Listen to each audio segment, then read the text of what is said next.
Hello what's up guys, welcome back to YouTube channel. So guys, आज की video में हमारा टॉपिक है syntax direct translation, scheme for Boolean expression and आपका assignment statement. पहले हम बुलियन एक्सप्रेशन देखेंगे, फिर उसके बाद असाइनमेंट स्टेटमेंट देखेंगे कि उसका जो आपका एसडीटी है, जो एसडीटी की आपकी स्कीम्स हैं वो कैसे बनती हैं। आपके इंपॉर्टेंट पॉइंट्स हैं जो आपके आगे यूज़ होंगे, तो इनको आप एक नोट कर लेना कहीं पर, जिससे आपको जब आप दोबारा पढ़ो तो आपको कोई प्रॉब्लम ना हो। तो देखो गाइस, एक साइड में क्या बताऊंगा, प्रोडक्शन रूल, मतलब कौन कौन से केसेस बन सकते हैं इसमें, और सेकंड आपका जो उसका एसडीटी की फॉर्म कैसे बनेगी, मतलब थ्री एड्रेस की फॉर्म में उसको कैसे करेंगे, कैसे आप सिंटैक्स डायरेक्ट ट्रांसलेशन में बनता है, तो वो देखेंगे।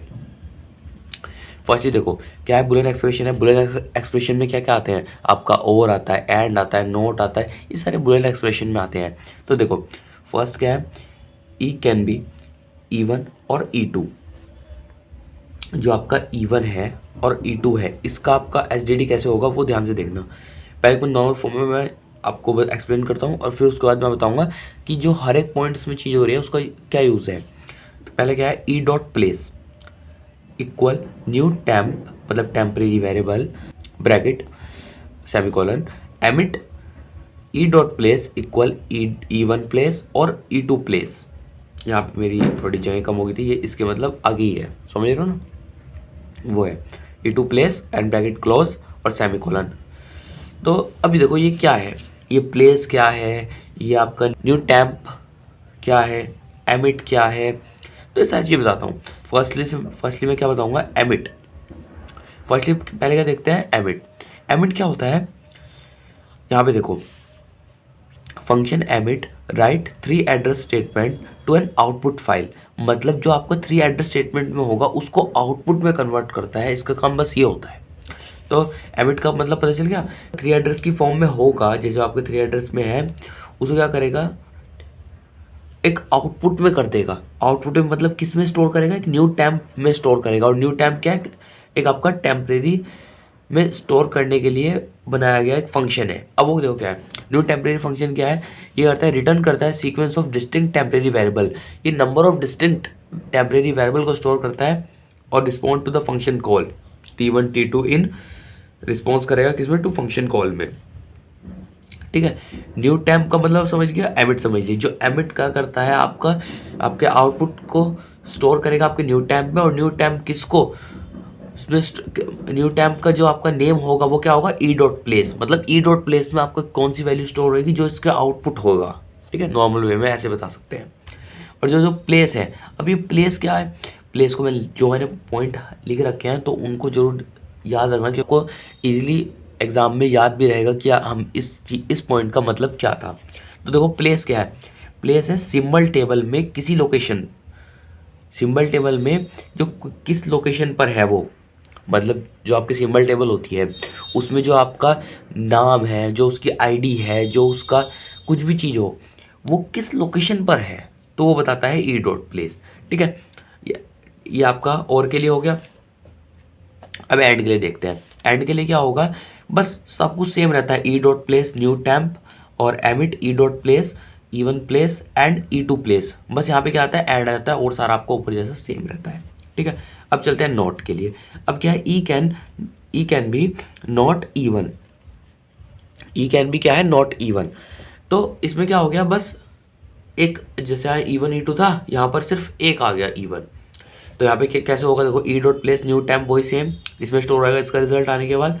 तो क्या है, E dot place equal note, पहले यहाँ पे क्या आ रहा था, E1 डॉट प्लेस, मतलब अब यहाँ पर E1 या फिर E2 तो नहीं है, तो यहाँ पे क्या आएगा, नॉट, एंड देन फिर क्या आएगा, E1 डॉट प्लेस। ये प्लेस इसीलिए लगा रहे हैं हम, देखो आपको अगर सोच रहे हो कि ये प्लेस बार बार क्यों लगा रहे हैं, ये प्लेस इसीलिए लगा रहे हैं हम क्योंकि बता सके कि सिंबल टेबल में किस चीज़ के लिए हम ये काम कर रहे हैं। ठीक है, अब जिसको इसका कॉन्सेप्ट है क्लियर नहीं है, सिंबल टेबल क्या होती है, तो वो हमारी प्रीवियस वीडियो देखना, उसमें आपको सब पता लग जाएगा कि हमारी सिंबल टेबल क्या, एसडीटी होता है क्या, इसकी स्कीम हो रही है।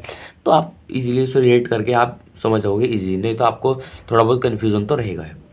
तो देखो अब नॉट E1 डॉट प्लेस, और ये आपका ई डॉट प्लेस में स्टोर हो गया। अब है ई कैन बी E1, मतलब नॉर्मल ही है, जैसे ई डॉट प्लेस में आपको किसकी वैल्यू आ रही है, ई डॉट प्लेस की, ई वन डॉट प्लेस की, ठीक है। अब है ट्रू एंड फॉल्स, बिना ट्रू फॉल्स के तो कंप्लीट ही नहीं होता। तो देखो ट्रू और फॉल्स में क्या होता है, देखो नॉर्मल वे में सोचो, जो आपका ट्रू होता है वो हम किससे डिनोट करते हैं, उसको 1 से, और फॉल्स को किससे करते हैं, आपका 0 से। एक नॉर्मल वे में आपने कहीं कहीं जगह यूज़ भी करा होगा, आपने जो ट्रू होगा उसको 1 से करा होगा और फॉल्स को 0 से। तो उसी कॉन्सेप्ट को लेके चलते हैं। देखो ई डॉट प्लेस न्यू टेम्प वही आप जिसमें स्टोर हो रही है वैल्यू, एंड फिर क्या है emit E dot place equal 1, मतलब जो कह रहा है जो ई डॉट प्लेस है वो इक्वल है न्यू टेम्प के, और जो एमिट क्या कर रहा है, मतलब आउटपुट क्या निकल के आ रहा है, ई डॉट प्लेस इक्वल 1, मतलब जो आपकी ई डॉट प्लेस जो वैल्यू ट्रू है, इसे पता है जो ट्रू है वो 1 है, ई डॉट प्लेस की वैल्यू 1, एंड देन स्टोर किस में हो गया, आपके फाइनल वाले ई डॉट प्लेस में। ऐसे फॉल्स सेम, जैसे ई डॉट प्लेस था न्यू टेम्प फंक्शन, एमिट करा ई डॉट प्लेस इक्वल है 0 के, देन इसका आउटपुट क्या आएगा, फॉल्स। आउटपुट को किस में रखेगा, न्यू टेम्प में, और वो किस में स्टोर हो रहा है, ई डॉट प्लेस में। तो ये आपका बुलियन एक्सप्रेशन था। अब नेक्स्ट हम देखते हैं असाइनमेंट स्टेटमेंट। असाइनमेंट स्टेटमेंट में क्या होता है, बस उसमें एक असाइनमेंट ऑपरेटर आता है, तो उसकी वजह से थोड़ी सी वो चेंज होती है, और कुछ नहीं है उसमें। तो पहले वो देखते हैं। अब क्या है, SDTS for assignment statement. SDTS का मतलब क्या है, syntax direct translation scheme for assignment statement. तो इधर क्या आपका प्रोडक्शन रूल, वो मैंने कोई ग्रामर से रिलेटेड ले लिया, जो से आपके मोस्टली यूज़ होते हैं वो ले लिया, और ये आपका क्या है SDTS। तो देखो प्रोडक्शन रूल में यहाँ पर क्या असाइनमेंट ऑपरेटर है, तो इसीलिए असाइनमेंट से रिलेटेड मैं इसमें बात करूँगा। तो S can be ID equal है E के, ठीक है। अब देखो जो ये इक्वल है, जो ये E है ये इक्वल है ID के, और ये किससे, S कैन बी क्या है ID। जो आपका ID है ये क्या है, आइडेंटिफायर होता है, ठीक है। फर्स्टली हम क्या करेंगे, इस आइडेंटिफायर को सर्च करेंगे, जो अब हम क्या बनाएंगे SDTS, उसमें क्या करेंगे, इसे सर्च करेंगे पहले कि आइडेंटिफायर आपके सिंबल टेबल में किस लोकेशन पर है या फिर कौन से पॉइंट पर है, तो उसको पहले सर्च करेंगे कि वो है भी या नहीं है।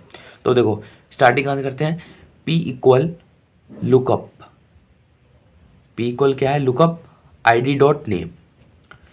अब देखो लुकअप, ये हमने पहले पॉइंट जो मैं नोट्स लिखवाया था उसमें था लुकअप भी, तो पहले लुकअप देखते हैं लुकअप का मतलब होता क्या है।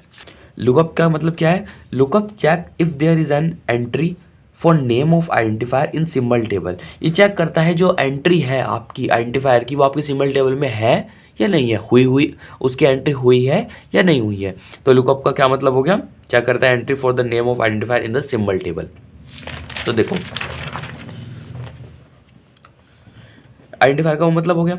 अब देखो पी क्या, लुकअप का मतलब आपका क्या हो गया, एंट्री को चेक करेगा, और यहाँ पे आइडेंटिफायर का आपका नेम होगा, जो आइडेंटिफायर हम यहाँ यूज़ कर रहे होंगे वो नेम होगा। यहाँ पर याद रखना, कोई आपका प्रीवियस वही नेम, कोई नेम नहीं होगा, जो आपका यहाँ पर नेम होगा वही ये नेम होगा, ठीक है। पी एज्यूम करा, आइडेंटिफायर का नेम आपके सिंबल टेबल में सपोज करो मिल गया। इफ़ यदि पी जो आपका है, जो यहाँ से आपका आइडेंटिफायर का नेम आया है, यदि वो इक्वल है नल के, देन तब वो क्या करेगा, जो आपका P होगा, जो आपको ये वाला P होगा वो इक्वल होएगा किसके, ई डॉट प्लेस के, इस वाले ई डॉट प्लेस के। और यदि ऐसा नहीं होता तो आपकी क्या जनरेट करेगा, एरर। इसको समझ नहीं आया, वीडियो को पॉज करके दोबारा देखना, आपको इजीली इसमें समझ आ जाएगा। अब देखते हैं E can be E plus E2, वही आपको जो प्रीवियस वाले हैं उसमें क्या था, एंड था और था, बस वहाँ पे बस प्लस और आपका मल्टीप्लिकेशन ही आ जाएगा। देखो वही सेम है, E dot place equal to new temp, और एमिट कर रहा है E dot place equal E1 dot place plus E2 dot place, और ब्रैकेट बंद सेमी कॉलन। वही सेम ऐसी मल्टीप्लिकेशन, ऐसी आपका मल्टीप्लिकेशन के लिए होगा, E dot place equal new temp equal आप, और एमिट करेगा E dot place E1 dot place into E2 dot place, ठीक है। अब देखो अब क्या है, एक यूनेरी आया माइनस वाला, मतलब एक आपका माइनस है तो आपका यूनेरी हुआ, तो ई कैन बी माइनस ई, तो ई डॉट प्लेस न्यू टाइम वही ऊपर वाला, एमिट क्या करेगा, E dot place you minus, मतलब यूनेरी माइनस E1 डॉट प्लेस। वो ये सेम नॉर्मल टर्म में कैसे लिखो, यदि कोई आपका ऑपरेटर यूज़ हो रहा है तो उसको कैसे तो डिस्क्राइब करोगे, तो इस फॉर्म में डिस्क्राइब करना उसको। तो ये हो गया। अब देखो अब क्या है, E can be E1, E can be E1, वही नॉर्मल ई डॉट प्लेस बराबर E1 डॉट प्लेस, इसकी वैल्यू इसमें स्टोर हो रही है नॉर्मली।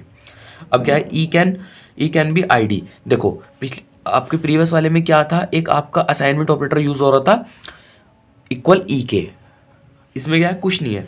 तो क्या करेंगे, पहले सबसे पहले इस आइडेंटिफायर को, फर्स्ट स्टेप उसमें क्या करा था हमने, पहले आइडेंटिफायर को सिंबल टेबल में सर्च करा था। इसमें क्या करेंगे, सबसे पहले आइडेंटिफायर को सिंबल टेबल में सर्च करेंगे। तो P equal lookup ID dot name, lookup का यूज़ करके आइडेंटिफायर का जो नेम है उसको सर्च करेंगे। एंड देन फिर क्या होगा, इफ़ यदि P नॉट इक्वल है नल के, देन तब क्या करेंगे, जो ई डॉट प्लेस मतलब जो ई है उसकी वैल्यू इक्वल हो जाएगी आपके P के, और यदि ऐसा नहीं होता तो क्या जनरेट करेगा, एरर। तो गाइज यदि आपको इसमें अभी भी प्रॉब्लम है तो वीडियो को पॉज करके दोबारा से देखना, आपको एक दो बार में आपको इजीली समझ आ जाएगा, ऐसा हार्ड टॉपिक नहीं है। सो गाइज यहाँ पे हमारा टॉपिक कंप्लीट होता है। तो गाइज मिलते हैं फिर नेक्स्ट वीडियो में, तब तक के लिए बाय बाय।